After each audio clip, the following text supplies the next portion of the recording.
Welcome into this week's episode of Three True Values Big Board. I'm your host, James Fletcher, and we are here to talk all things NBA draft.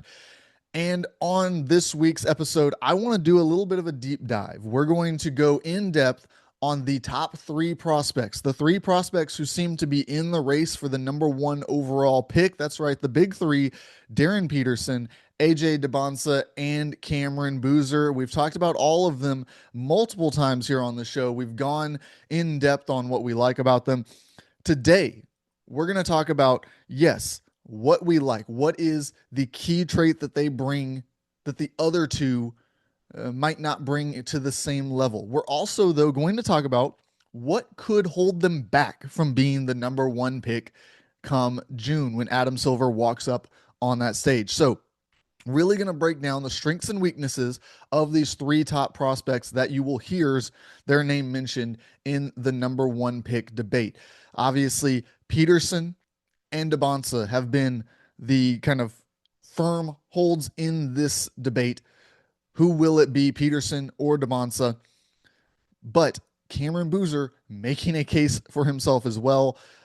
He has his fans for sure, not just in the college game, not just in the scouting field, but in the NBA as well. There are definitely people around basketball who think that he is a high level player and could be the best by the time it's all said and done.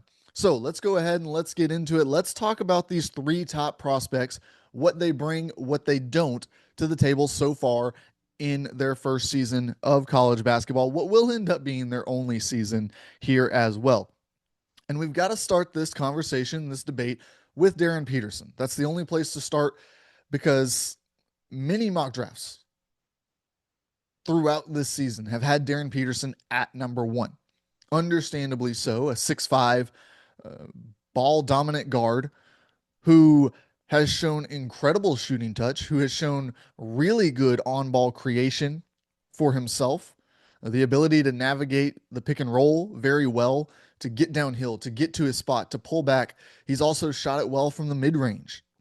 There are some high level scoring attributes that he brings to the table that are not quite in the same exact mold as a Shai Gilgeous-Alexander, but they give you the belief that he can create offense for himself at three different levels. And for an on ball guard to be able to create for himself in that way is very valuable at the next level as we evaluate what Darryn Peterson can become. You also look at him as an athlete, he's not going to be an active negative on the defensive end. He can hold his own down on that end of the floor. Now, is he going to pick up the top matchup each night? Is he going to be, the guy down in stance against the other team's best player? Probably not, but that's also not how we play basketball nowadays. You typically have a defensive specialist who will take on those assignments. Your star player is going to be more helping in the corner, going to be getting some time off, going to be taking those opportunities when they present themselves to kind of recharge his battery for the offensive end where he's going to be spending a lot of time. So for Darryn Peterson, averaging 19 and a half points in 17 games, adding 4 rebounds, he does hit the glass decently well for a guard. He tracks back, whether it's to come get the ball or to grab the rebound himself, but only 1.4 assists. And we'll get to that in just a moment a little bit more. But across those 17 games, he's shooting just over 47% from the field, shooting 40.5% from three. So a 40% on volume 3-point shooter. That's going to get scouts even more excited about his game, of course. Darryn Peterson has a lot of traits to like. Now, this is where we get to the injury discussion because it has been presented from a lot of people as a knock on him because he has pulled himself out of games. He has not finished a majority of games. You see him when he goes to the bench, it doesn't seem like he's working on these cramps that are being reported. It doesn't seem like he's fighting to get back in the game, which is interesting because there is evidence from his high school career in a game against AJ Dybantsa where he suffered cramps and was on the sideline with mustard packets, working on his leg, frustrated, trying to get back in the game. So it's not an issue that he never fights through the cramping, but he hasn't at Kansas. That's just a fact. Now, you can make all kinds of arguments. You can say he should protect himself and his draft stock by not going out there and risking further injury. You could say that Kansas, it's in their best interest at times to not push him, to get him as close to 100% for the NCAA tournament as they can. Ultimately, they brought him in, they're paying him a lot of money. You want the postseason results to go along with that. But it's taken on a life of its own.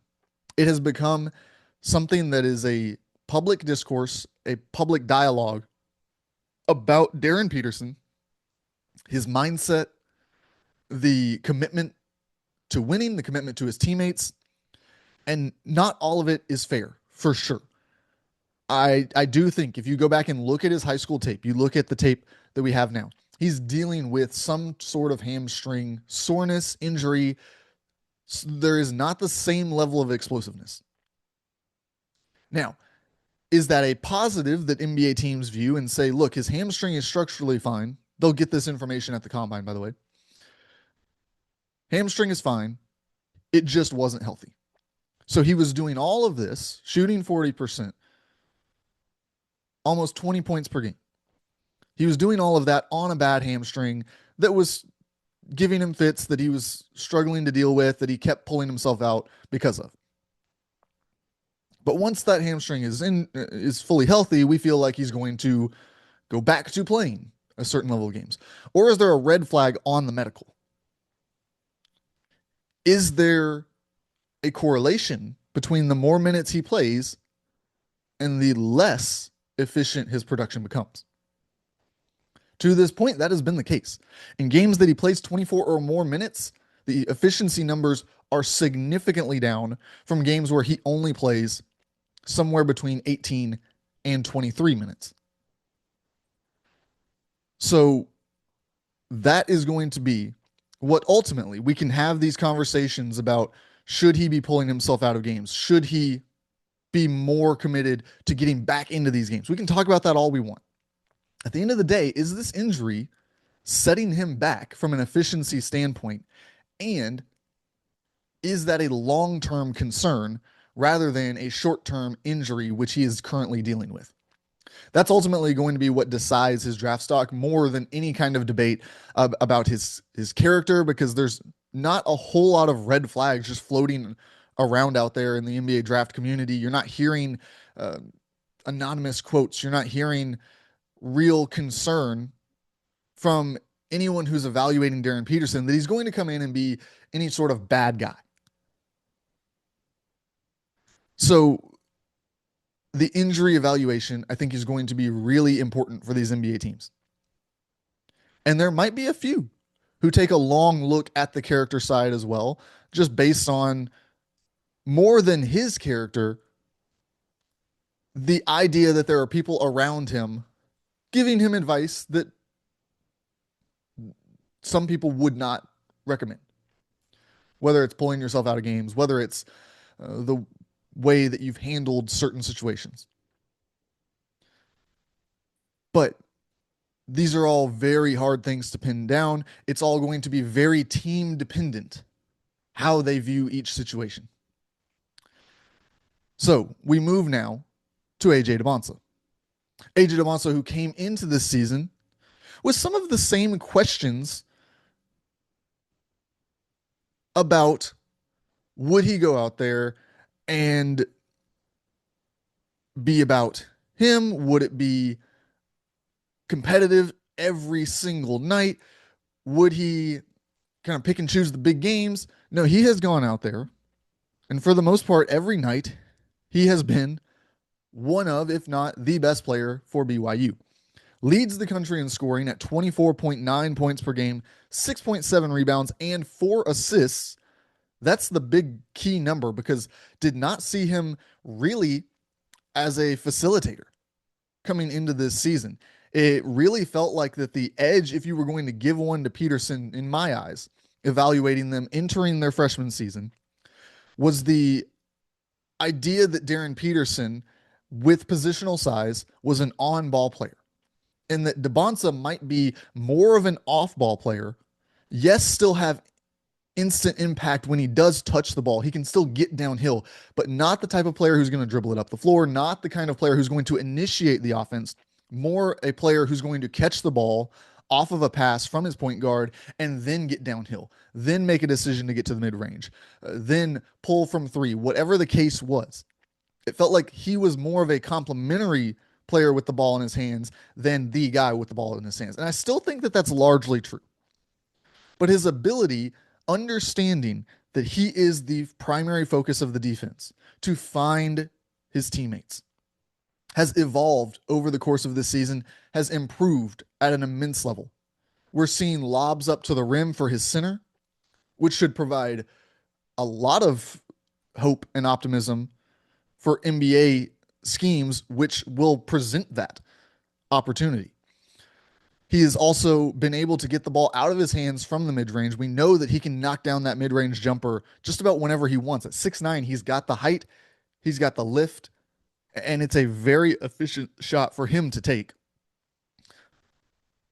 The real question now is the 3-point shooting. And I have been, from the beginning, less concerned about the 3-point shooting than many, not even because of any sort of data. It's simply the fact that the best players in basketball evolve their games. The player that we see, Kawhi Leonard, is not the Kawhi Leonard that we saw when he entered the NBA game. Same with Paul George, same with LeBron James, same with any number, Jason Tatum, Jaylen Brown, all of these guys who came in as big wings with the ability to be offensive facilitators, to be offensive superstars. They did not enter immediately as well-rounded players at all three levels. They continued to develop. They went into each offseason and said, this is my goal this offseason, to become better at insert whatever category, whether it was on defense, whether it was the 3-point shooting, whether it was the touch when they got into the lane, passing out of double teams, all kinds of things they've continued to work on. That's what makes the best players in basketball, particularly at the NBA level. We've got a pool of the most talented players. And from there, a lot of it is identification of your weaknesses and the ability to fix them. That is what largely separates the elite of the elite from the all-star caliber players. And so for AJ Dybantsa to be shooting over 36% from three, when 3-point shooting was the concern on him entering the season, I think is a major win for him. Like I said, averaging almost 25 points per game overall. The 4 assists is huge, I think, for his stock. He's also shooting over 53% from the field, and so he has been efficient at all three levels. The 3-point shot being really the last elite efficiency number that needs to climb up. I think that he's got everything that you're looking for from a number one pick type of player. You're looking for wings because they have the most direct outcomes on winning in the NBA over recent memory. The biggest stars who have contributed to the biggest winning have often been your wing players. Now, a couple of teams in very recent memory have done it with guards who present size and scoring. Tyrese Halliburton and Shai Gilgeous-Alexander last season. So, if you believe that Darryn Peterson is that mold, now we have a really interesting debate. And I think that's why things have been so close between the two of these. And it's why I just feel, and have since the beginning of this process, like AJ Dybantsa is just a slightly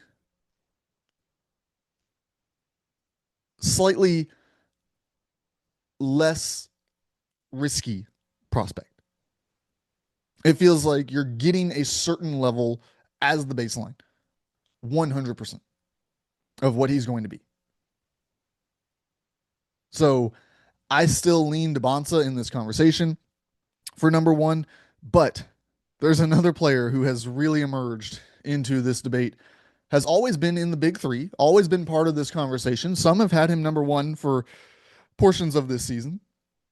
But Cam Boozer, another 6'9 guy, he plays more power forward than he does small forward. So now we've talked about a guy who is an on ball guard. I would still classify Darryn Peterson as a shooting guard, by the way. I know that that's not how a lot of people classify him, but to me, he is a shooting guard. First of all, you look at the assist numbers. Second, you look at how he does charge his batteries sometimes by letting someone else bring the ball up the court, standing on the wing, and then getting into the play. That's way more shooting guard than it is primary point guard for the majority of the game. And there's nothing wrong with that either, by the way. Cameron Boozer, though, he plays power forward. At 6'9", he's not the strongest power forward prospect. He's not the biggest power forward prospect. But his basketball IQ is through the roof. Whether it's his rebounding, which I just said he's not the strongest guy on the floor, but he gets rebounds. He understands the angles. He understands where to be, positioning, how to box out, all of it. He's just really good at being in the right place, getting his hands to the high point, and pulling it down. Averaging 22.6 points, 10 rebounds, and 4 assists. That's more of the IQ. He's a facilitator. You can give him the ball at the top of the key, and he will find the open man. He will take 2 dribbles into the high post, wait for the double team to come, and kick it right to the shooter. He is excellent at keeping the ball moving, at keeping the offense within a flow, which is really nice as a power forward who, like I said, he's not the biggest, he's not the strongest. So to be able to work in multiple areas of the floor, to be able to create mismatches in multiple areas of the floor, not just your own, because sometimes you won't have the mismatch. You'll be guarded by a bigger, stronger defender. But to find a way to draw the double, to find a way to create space for the cutter. These are the things that are allowing him to reach a whole nother level. And you're seeing that in the advanced metrics. That's where we're seeing Cam Boozer make a real case to be the number one overall pick. A PER of 35 to this point in the season, which ranks up there with the Zion Williamsons and others as the best of all time in the sport of college basketball. Offensive win shares, he leads the country. Defensive win shares, he leads the ACC. Obviously, win shares overall, he leads the country at 7.6. Offensive box plus minus, leads the country. Defensive box plus minus, he leads the ACC.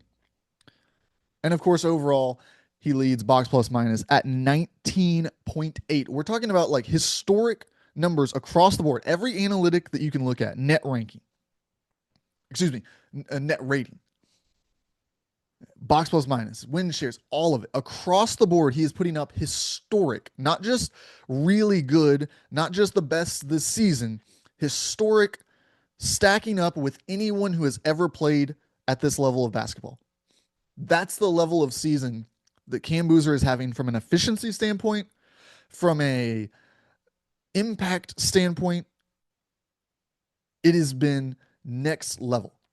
And he's got the production to back it up, averaging 20 and 10. His scoring somewhere between Dybantsa and Peterson. The efficiency has been very good as well.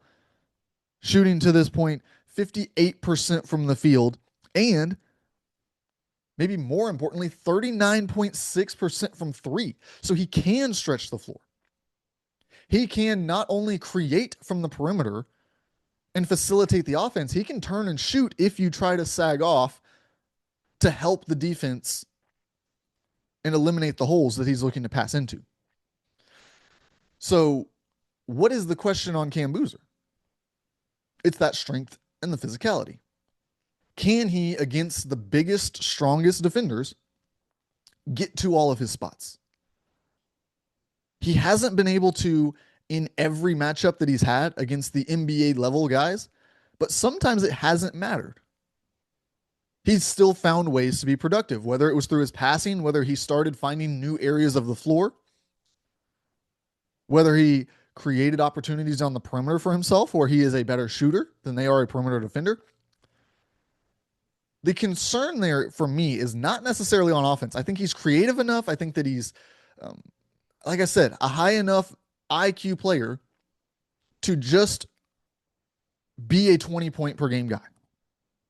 Regardless of whether he has the advantage, he is going to find his areas and average 20 per game for multiple years of his NBA career. Where I have some concern is on the defensive end, where he's gotten bullied a couple times by the bigger, stronger players, typically the ones that are expected to go in the NBA draft. In the first round, I should say. And obviously, the NBA is full of those players. So, will it be scheme dependent? I think that's really going to be the key. Can you put him next to a center who can cover up some of those problems when he faces the bigger, stronger players who are a little bit more athletic than him on the defensive end of the floor? Do you have guards who can kind of hide that as well? Can you keep him on the player who's going to be largely in the corner, let him play a little bit more help defense, some team defense? He's very good in those situations. It's really when he gets matched up, whether it's on the block or on the perimeter, with a guy who is bigger, stronger, faster, a little bit more athletic than him, when he gets himself into a little bit of trouble and relies on the defense that he has behind him. So that's a little bit of a breakdown on the pros and cons of all of these players to this point. Right now on my board, it is still AJ Dybantsa, Darryn Peterson, Cameron Boozer. I have not moved them throughout any of this season. I have moved the tier break. I had it at Dybantsa, Peterson, tier break, Boozer. I've moved that down. Now Cameron Boozer is in that top three. It is not just a big three in terms of the debate. It is a big three in terms of the tiers for me. They all are worthy of number one picks. If we look at any of the recent seasons, barring last year, barring the Wembanyama season, I think that any of these three could make a debate over whether they should be number one overall in all of those drafts. So we will continue to break down what we see from these players. We will continue to follow their success as we get closer and closer to March and the postseason. Going to be important times for their stock, as we also see teams tank into position across the NBA, looking to land one of these three talented players and many more who we will discuss later on Three True Values Big Board. Thanks for tuning in. I'm your host, James Fletcher. We will see you next week.